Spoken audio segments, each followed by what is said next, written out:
Ni mambo gani yanayodhoofisha mawasiliano katika familia? Bwana Yesu asifiwe kanisa. Naomba kuchangia swali linalosema ni mambo gani yanayodhoofisha mawasiliano katika familia zetu. Nitachangia kwa msaada wa Bwana. Kama tulivyofundishwa na mchungaji kuwa mawasiliano ni jambo la msingi katika kujenga ustawi na usalama wa familia zetu, na mawasiliano ni ile hali ya kubadilishana mawazo, taarifa pamoja na hisia. Sasa katika haya mawasiliano, hivi vitu vitatu visipokuwepo, ina maana hayo mawasiliano hakuna. Na kama ni hakuna, nini kinasababisha yote haya? Kinachosababisha cha kwanza ambacho mimi nakiona ni pale mnapokuwa mmeanza kuwa wasiri, kwa maana ya kwamba kati yenu mmoja anakuwa msiri kwa mwenzake. Taratibu mwenzio anapogundua kuwa wewe ni msiri, hisia zake zinakufa. Na hisia zinapokufa, ina maana hata kuwa na mawasiliano na wewe, maana hata kuwa anaonyesha hisia kwako. Kwa hiyo atakuwa anafanya kutimiza wajibu kama alivyosema mchungaji, kwamba anasema tu mmekula, lakini si kwamba anahisi, ana feel kabisa kwamba familia yangu yawezekana hawajala. Hapana, anatimiza tu nini? Ule wajibu. Bwana Yesu asifiwe. Lakini kitu kingine ambacho kinadhoofisha mawasiliano kwenye familia ni ego.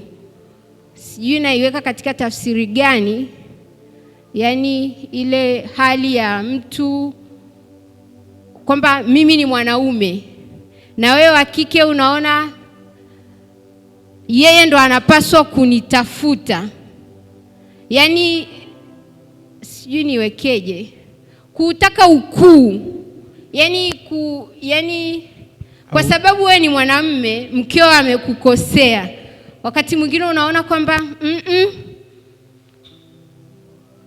huyu amenikosea, na umeona kabisa amekukosea, labda ni udhaifu wake, hawezi kuomba msamaha kwa wakati. Basi wewe mwanaume, kwa neema ya Mungu, kwamba mimi namjua Mungu, napaswa kumchukulia mke wangu, ngoja nichukue nafasi hii kuzungumza naye.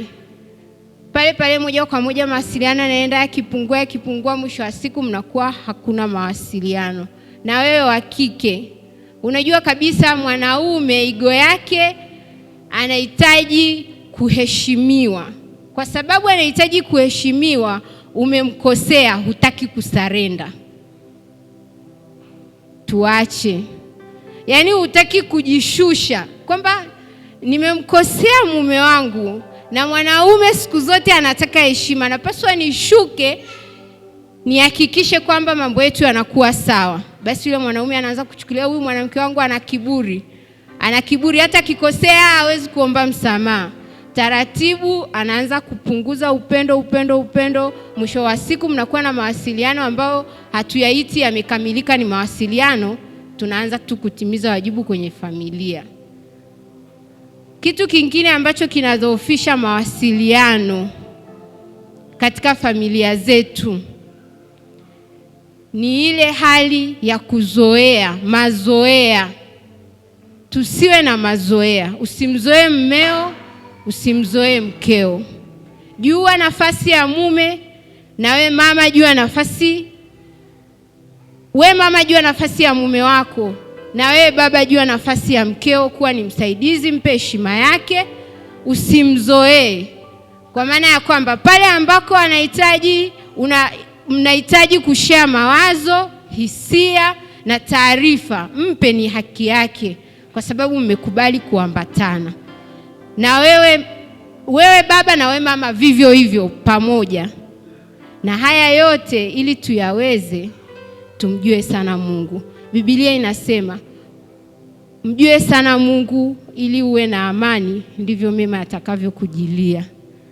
Pasipo neema ya Mungu ni ngumu, kwa sababu tutasumbuliwa na ile hali ya ubinadamu na kupelekea kudhoofisha mawasiliano, na mwisho wa siku tukaharibu misingi ya familia zetu na mwisho familia kuharibika kabisa.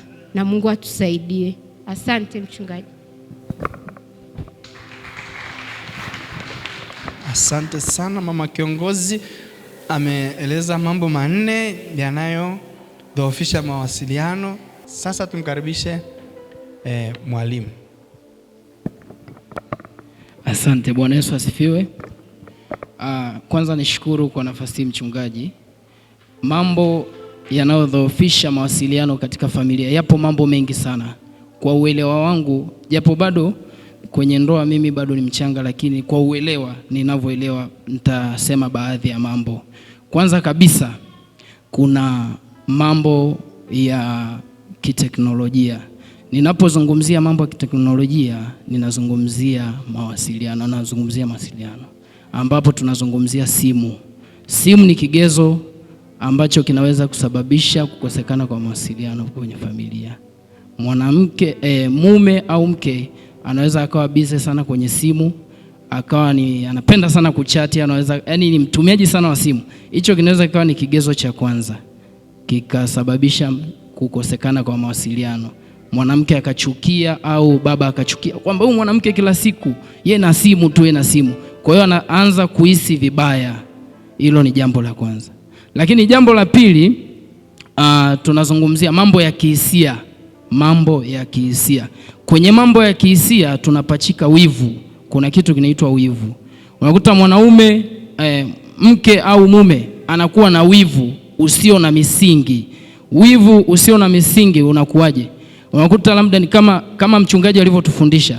Unakuta umechelewa nyumbani, umetoka kazini au umepitia mahali, mwanamke ana mind au mwanaume ana mind kwamba huyu ametokea wapi? Lakini unakuta kweli umetokea kazini, umetokea kufanya shughuli fulani, umetokea kufanya kitu fulani, lakini anachukia. Tunasema ni wivu. Lakini jambo la tatu, tunazungumzia matatizo ya kifedha. Matatizo ya kifedha pia yanaweza yakawa ni sababu ya kuvunjika kwa mawasiliano ya familia. Unakuta baba ana pesa, au unakuta baba ndo mtu wa kumiliki sana pesa. Mama yeye labda unakuta yeye ndo hivyo amiliki labda pesa hivyo, au ana uhuru wa kuzimiliki zile pesa. Kwa hiyo kinakuwa ni kigezo cha mawasiliano kuvunjika, ambapo mama akihitaji kitu anakosa kwa wakati, baba anamwambia hii sikupi, hii nini, yani anakupangia. Anataka kila kitu ajue A to Z. Unakuta labda una shida fulani, labda unataka umsaidie hata wazazi wako ufanye nini, unakuta mwanamke au mwanaume, inategemeana sasa hapo nani. Unakuta anaanza kumind, huyu kwa sababu ana pesa zake ananinyanyasa. Kwa sababu ana pesa ananinyanyasa, ngoja na mimi nianze kutafuta ambaye atanipa, kama mchungaji alivyotuambia. Unakuta unaanza kutafuta pembeni. Ase nina shida ya kusuka, kwa sababu yule mwanaume ambaye uliye naye akutimizii, akupi, lakini anazo. Bwana Yesu asifiwe. Basi hayo ndo mambo ambayo kwa uelewa wangu, japo yapo mengi ambayo nikisema niyaeleze hapa sitamaliza. Yapo mengi sana ambayo nayaelewa, ila naomba niishie hapo kutokana na muda wetu. Asante sana. Mwalimu, makofi. Asante sana. Kwa kweli mwalimu ameongea pia, hili nalo ni jambo nyeti, kwa maana ya simu. Mwanandoa yuko busy na simu kiasi kwamba nyewe wawili hapo ukimwongelesha hakusikii. Ina maana tayari inaathiri mawasiliano. Lakini amesema pia kwa habari ya wivu, ambapo amezungumzia kama tulivyosikia habari ya kuchelewa nyumbani na hivyo. Lakini kama tulivyosema, ukichelewa toa taarifa. Lakini hali ya uchumi pia. Tunashukuru sana mwalimu. Mungu awabariki wewe pamoja na mama kiongozi. Naomba tuwapigie makofi matatu wote. Amen. Asante. Nafikiri tunaenda vizuri. Tunazidi kuelimika, si ndio jamani?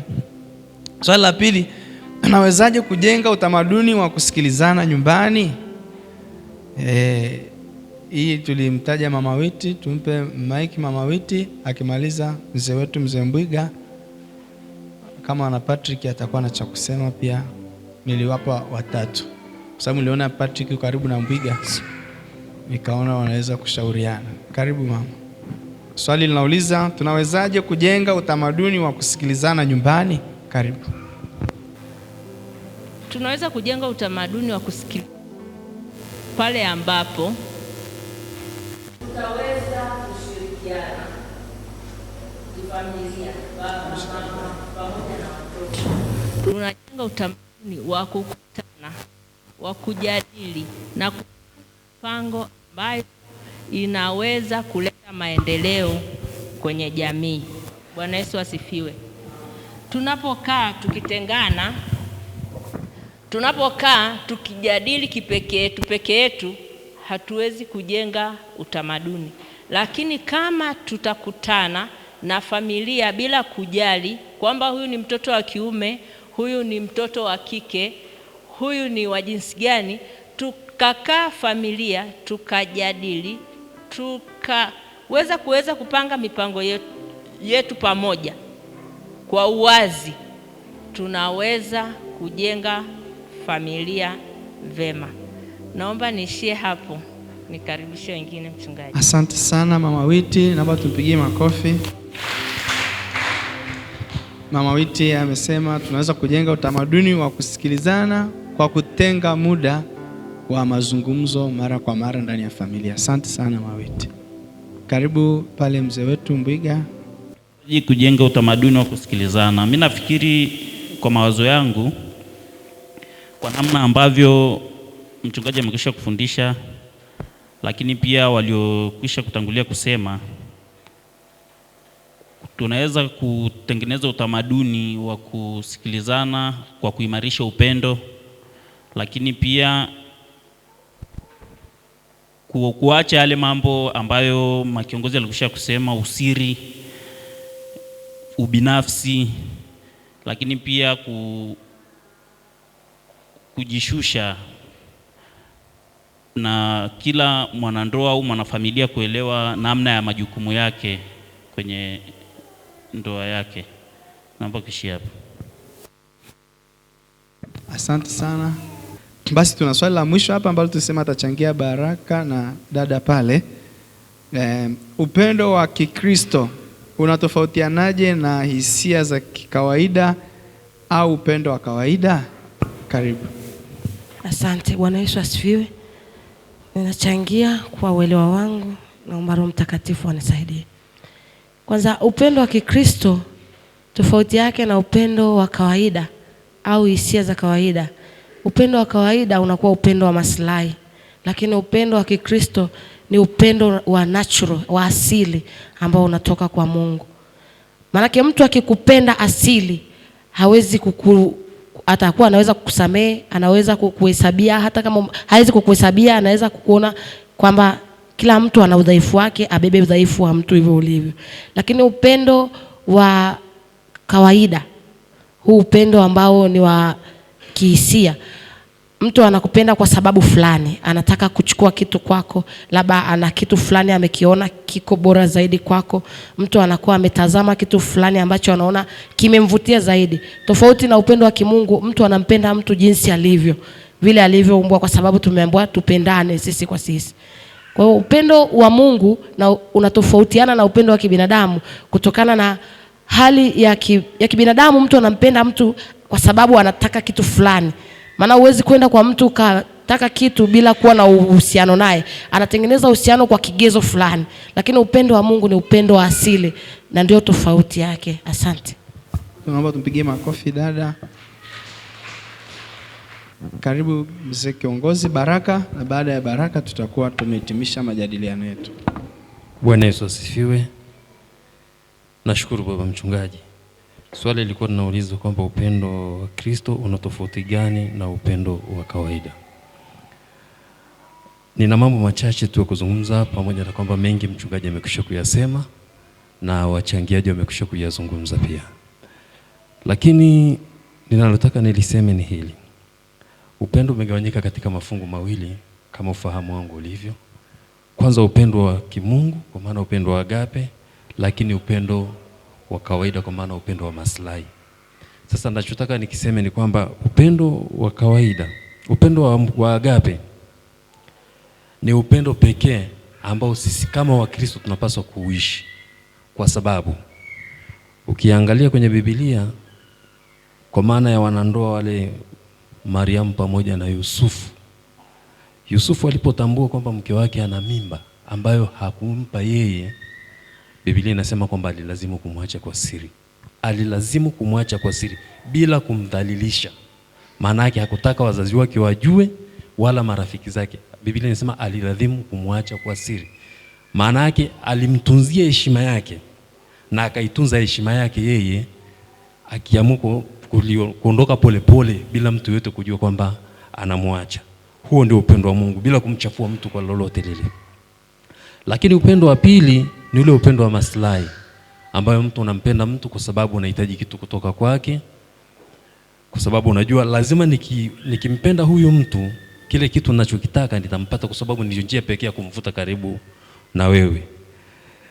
Lakini nikaze kwenye habari ya upendo huu wa kwanza, ambao ni upendo ambao unaweza kutusababisha sisi kumuona Mungu sawa sawa na neno la Mungu.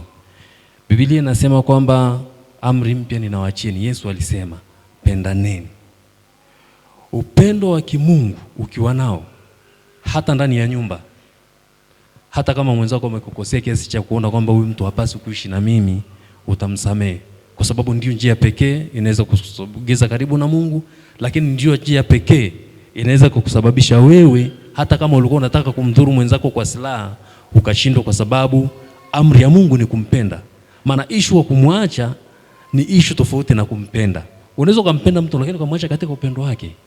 Ninakupenda kwa sababu Mungu ameniambia nikupende. Kwa hiyo ninakuacha lakini bado ninakupenda, lakini sitaweza kuishi na wewe tena. Kwa upendo ukifuatilia vizuri una tafsiri nyingi. Bwana Yesu asifiwe. Mwisho kabisa nimalizie kusema kwamba kwa sisi wa Kristo tunachopaswa kukifanya ni kumpenda mtu hata kama matendo yake ni mabaya, hautafuatana na yale matendo yake.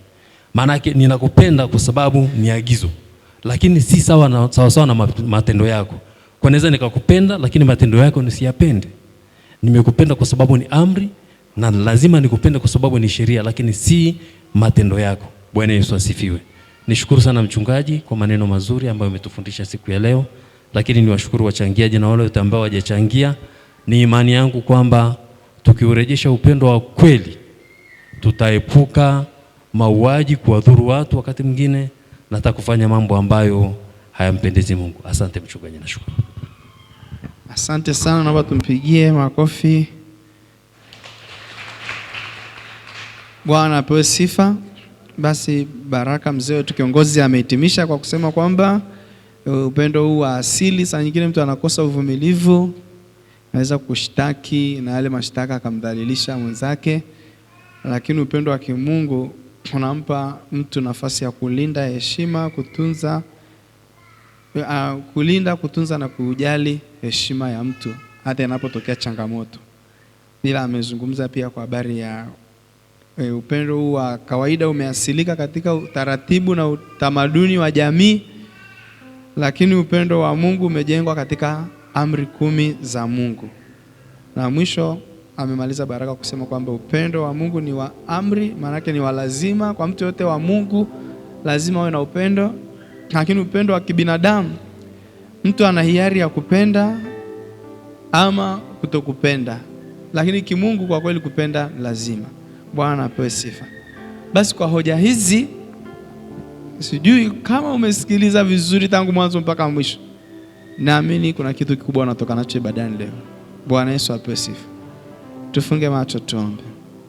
Yesu, asante kwa Roho Mtakatifu wako ambaye ametujalia kujifunza kwa habari ya misingi ya ustawi wa familia zetu, na nakushukuru kwamba katika misingi ya ustawi na usalama wa familia umetupa kujifunza msingi wa kwanza ambao ni upendo na mawasiliano. Naamini Mungu kuna kitu kipya kimejengeka ndani yetu kitakachotuvuta karibu kwa sisi kuwasiliana, kujuliana hali na kupanga mambo pamoja. Maana umetufundisha kwamba mawasiliano ni swala la hisia na mawazo. Basi Mungu mjalie kila msharika aliyesikia haya kikaongezeke kitu ambacho kitazidi kumfanya kwa imara katika ndoa yake, kwa jina la Yesu, amen. Engare Nairobi engare kijito cha